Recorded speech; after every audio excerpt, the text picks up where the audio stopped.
સમય કેટલો ઝડપથી ચાલે છે ને બહેન. કાલ સુધી માખણ ચોરીને ખાનારો કાન્હો આજે આપણી આંખોની સામે એટલો મોટો થઈ ગયો છે કે એની મૈયાનો પાલવ એના માટે નાનો થઈ ગયો છે.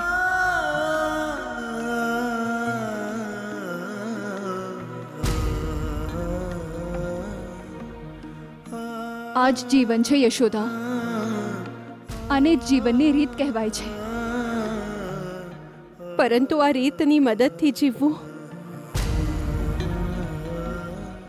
મારા માટે ઘણું અઘરું છે બહેન. કાન્હા વગર હું કઈ રીતે જીવી શકીશ? કઈ રીતે જીવીશ?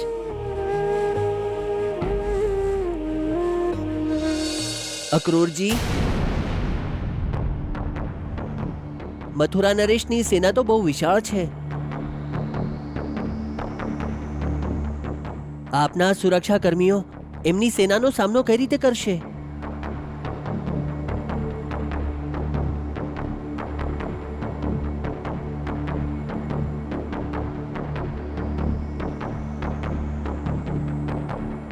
આ દેખાડવાના દાંત છે, ખાવાના નહીં. આવા જ ઘણા સુરક્ષા કર્મીઓ અહીંયાના જંગલમાં, પર્વતોમાં, આસપાસના ગામોમાં, ધર્મશાળામાં અને મથુરામાં ઘણી જગ્યાએ છુપાયેલા છે. તમારા બંને પર કંસની સેનાનો પડછાયો આ ક્રૂર ક્યારેય નહીં પડવા દે.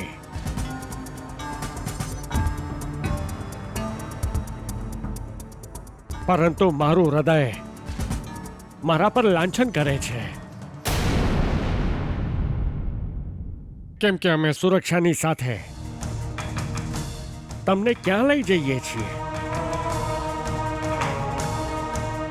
એ જ કંસની પાસે જે કંસથી રક્ષા કરવા માટે વસુદેવજી તમને નંદરાણીજી પાસે મૂકી આવ્યા.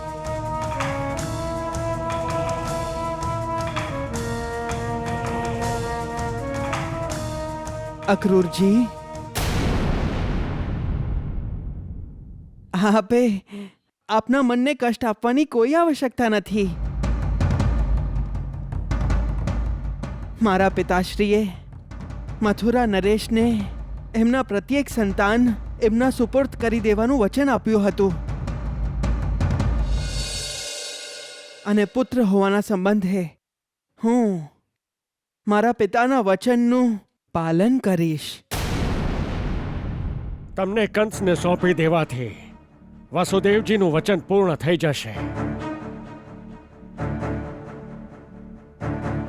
પરંતુ અમારું કર્તવ્ય પૂર્ણ નહીં થાય. આપનું કર્તવ્ય? તમને બંનેને કંસને સોંપવા પશ્ચાત કંસ તમારા પ્રાણ હરવા માટે તત્પર થશે તો રણ થશે ને. હું અને મારા યાદવ વીર ત્યારે દર્શકની જેમ ઊભા નહીં રહીએ. સૈનિક બનીને મથુરાને યુદ્ધ ભૂમિ બનાવી નાખીશું, પરંતુ તમારા બંનેની રક્ષા કરીશું. અક્રૂરજી, આપની અને યાદવોની વીરતા પર અમને કોઈ સંદેહ નથી.